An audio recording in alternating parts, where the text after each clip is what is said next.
My name is Louise. I'm a survivor of domestic abuse, and today I am breaking my silence.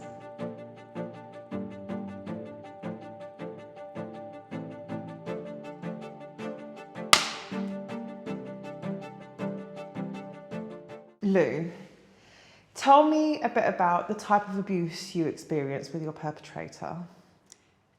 Okay, so I had physical abuse, emotional abuse as well, and then it led into drug abuse as well. I don't really know when the emotional abuse started.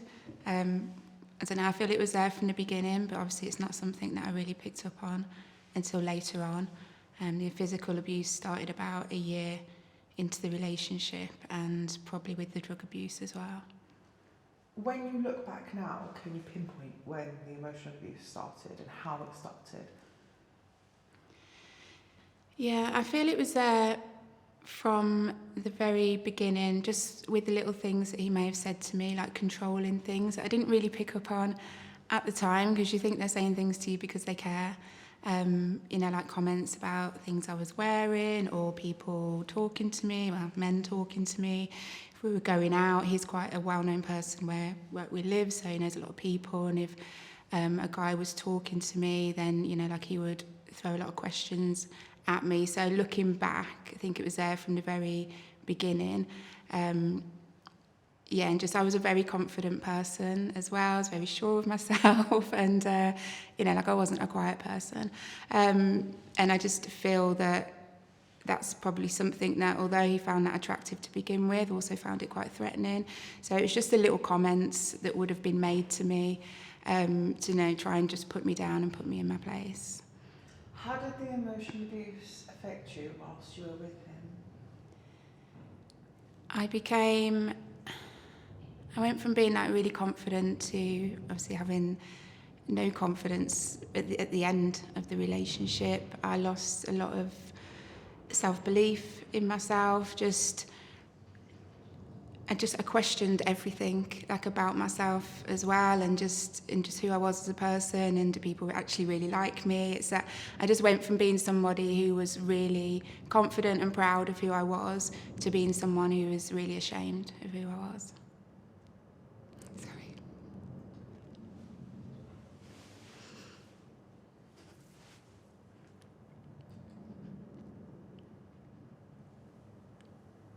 How did your abuser use that to further abuse you? It's like he knew what my weaknesses were, so he learned what my weaknesses were along the way. So he knows that I'm a very family-orientated person. I'm very close with my family. So I feel that I just need to go back a bit. So, when it came to the drugs as well. So I dabbled when I was younger, like most people do. It's nothing major, just a little whatever here and there. And then when I met him, he was very involved in drugs, and so that was around me more. So obviously I started to get into that lifestyle more as well, to the point where it kind of became my lifestyle. And with being a mum as well, I know that he knew that I just didn't want anyone to know. That was kind of the other side of me. So if people found out about that, then he knew that I would be really ashamed of that lifestyle. So I feel that he used that. Oh God, I totally forgot what the question was, sorry. Just keep going what you're saying, it's okay. Just keep going what you're saying. My question was, how did he use it to further abuse you? Okay, so knowing that obviously I wouldn't want anyone to know about that part of my lifestyle, he would use that against me. So once the abuse started, if he would threaten me, if I said anything to anyone, then he would tell people about who I really was, and that people would find out who I really was, and that everyone would be ashamed of me, that the children would get taken off me.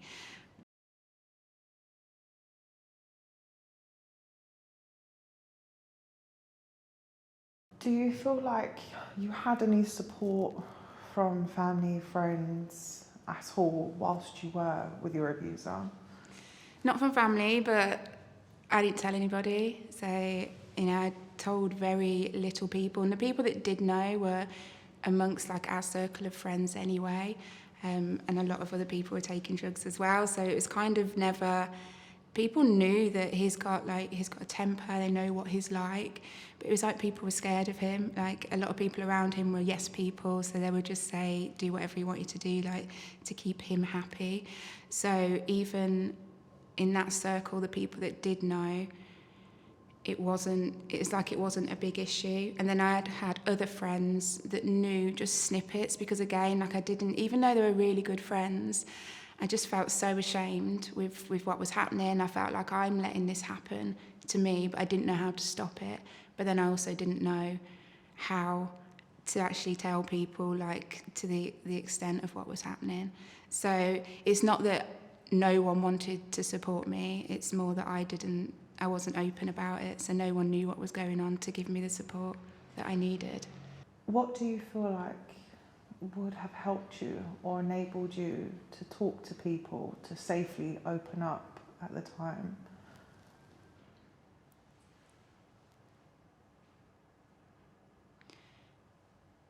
Having somewhere to go that was a safe place. Like I didn't feel like I had a safe place to go. I was living away from my family as well, so I was with my kids, my two eldest children, in a different town, and then obviously went on to have children with him. But yeah, I just didn't feel like there was anywhere safe to go where I was. And I didn't know, like I literally didn't know about anything. And I think as well, to begin with, not that I didn't realise that I was in an abusive relationship, probably more so that I didn't want to believe that I was in an abusive relationship.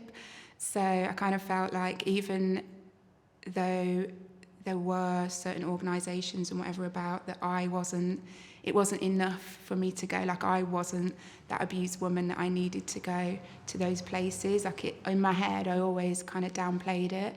So it's only when I look back that I realise how bad it was. But at the time, I know that I downplayed it. So I don't even feel like I think I deserved to go to an organisation. Like I didn't feel like a battered wife or anything like that. So I didn't need to go to those places. And I just didn't know where to look. What did that type of isolation do for you and your mental health? It took me to rock bottom. I'm trying to think like how I got there.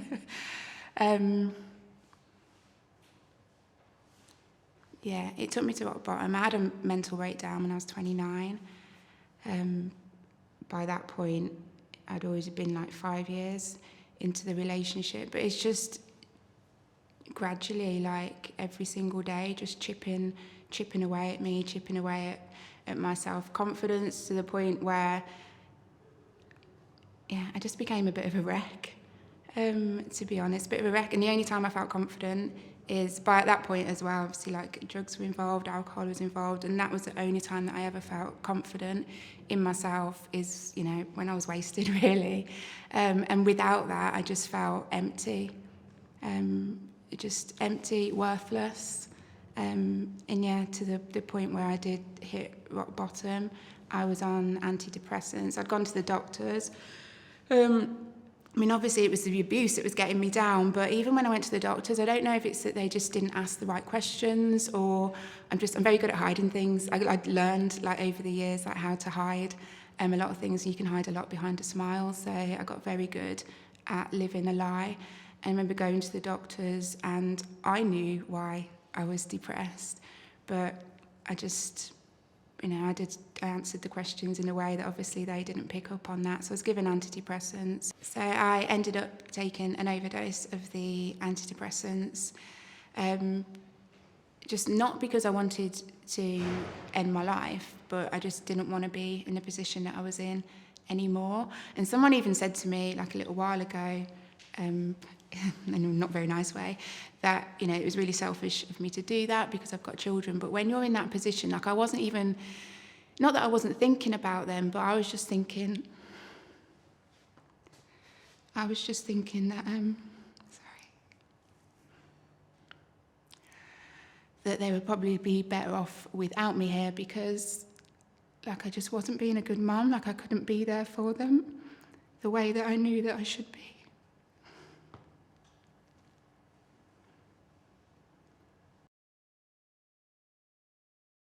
How did you start to gain back control? When I had the breakdown and I took the overdose, still no one knew about it. I didn't tell anyone. I still didn't tell my family. And my mum came to visit. It wasn't long after that. It was probably a few months afterwards. My mum came to visit. And I took advantage of that by going on a bit of a 3-day bender. And I just told her that I was going out with friends and that I would be back like the following day, which I wasn't. I came back the day after that. But she ended up like having to phone around people to try and find out where I was, and ended up getting hold of me. And I just broke down on the phone to her. And I still didn't then say anything about the abuse. I just said to her that I wasn't coping. I don't know if she knew like any part of what was going on then, but I did just say to her, I'm not coping, I don't know what to do. And she was like, all you can do is just come back, here, and we'll sort it out. I've blocked a lot out, to be honest, but I know that I went back home, and by that point she'd phoned my brother and had obviously said, I don't even know what she said to him, but then he phoned me and he just said, pack your things, I'm going to come and get you and take you home. So I packed. We had a big 4-bedroom house, and it was, as a family house should be, with everything in, that you need for yourself and your kids. And I packed a bag of clothes for them and a bag of clothes for myself, and then that was it. My brother came that following day. My ex wasn't about. He kind of just came and went as and when he pleased, so he wasn't there. And we left, and that was it. So I left that town and went back to my hometown. And it was gradually from there, that was obviously the first big step that I'd taken, was actually moving away. But it didn't end there, because I still had that, what I now know to be a trauma bond, and that I still went back, probably for about 2 years. I would go back and forth to that relationship. But every time I went back, something would happen, I would still end up getting hurt in whatever way.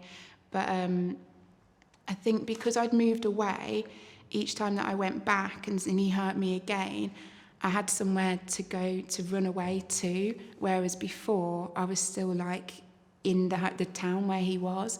So I kind of felt that was the beginning of me taking back more power in a bit of a weird way, because I was going back to be abused, but then I'd got somewhere to run off to. And the more that kept happening, the more I realised that I didn't have to keep going back. I was going back, but I didn't have to keep going back, and that I was, putting myself in that position then to go back to be hurt. So I think that was the beginning of me taking my power back, and that was 10 years ago. So since then, lots of little things. I still never reached out and got help, because I didn't want people to know the story. I was still ashamed that I'd ever put myself into that position, and not just myself, but for my kids as well.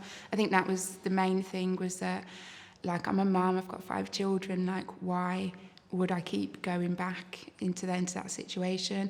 So I did a lot of work on self-development, and it's just been a very, very slow process, because I didn't get any outside help. It was just, I just started to search for things then on the internet, and trying to find people as well that had stories to share that were similar to mine, and just finding out more about abuse and how it affects you. And I've just done a lot of personal development work, and up until the point then where I found your page, which was a couple of years ago, and then that's when I really started to educate myself and started to be more open as well, being able to be open and share my story and the experiences that I've gone through. That has really helped me, and to know that it's not my fault, I mean, it's not good that other people go through it, but it's been so like comforting in a way to find like a community that I can feel, I don't know, myself in, I suppose. Lou, it's been 13 years since you left your abuser, and now that you've pushed through all the enforced substance abuse from him and you've changed your life around, I want you to tell me a bit about what your life is like today.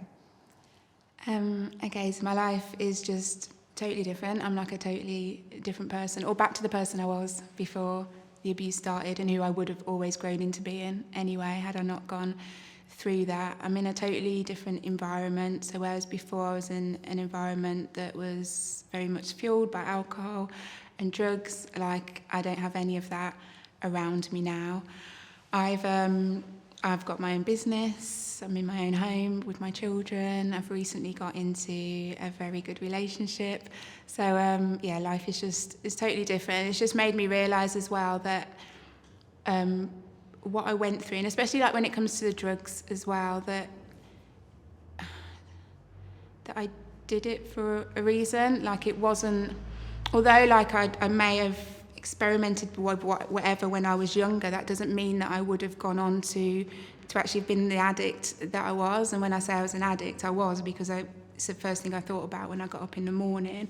It was part of like my daily routine. I became like a functioning addict, but because of the situation that I was in.